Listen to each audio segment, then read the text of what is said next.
Avant d'être un Bouddha, il fut Siddhartha, un homme, un prince, né il y a plus de 2500 ans dans un palais du nord de l'Inde.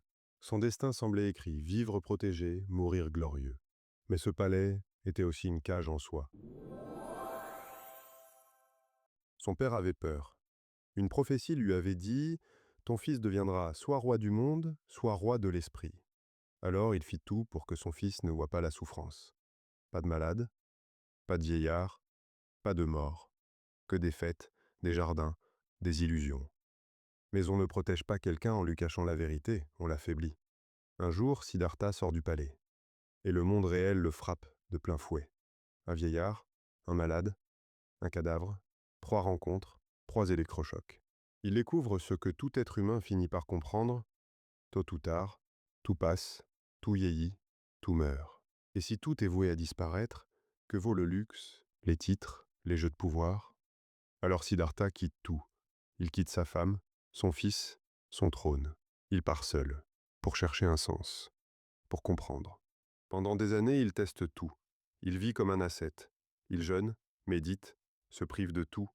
Mais l'excès inverse du luxe ne l'éclaire pas non plus. Il maigrit, vacille, frôle la mort, et comprend, la vérité n'est ni dans l'abondance, ni dans la privation.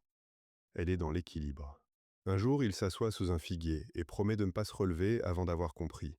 Il reste là, immobile, mais à l'intérieur, c'est le chaos. Pensée, peur, illusion, et puis le calme.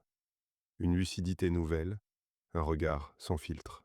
Il ne découvre pas un secret magique, il voit ce que nous refusons tous de voir, que la souffrance est partout, mais qu'elle a une origine. Et surtout, qu'elle peut cesser. La clé, c'est le désir. Nous souffrons parce que nous voulons. On veut que le corps reste jeune, que les gens ne changent pas, que le bonheur dure, mais tout change. Et plus on s'accroche, plus on souffre. Alors Bouddha propose un chemin, un mode d'emploi de la lucidité. 8 marches pour sortir de l'illusion. Voir clair, parler juste, agir avec conscience, apprendre à vivre avec le réel, pas contre lui.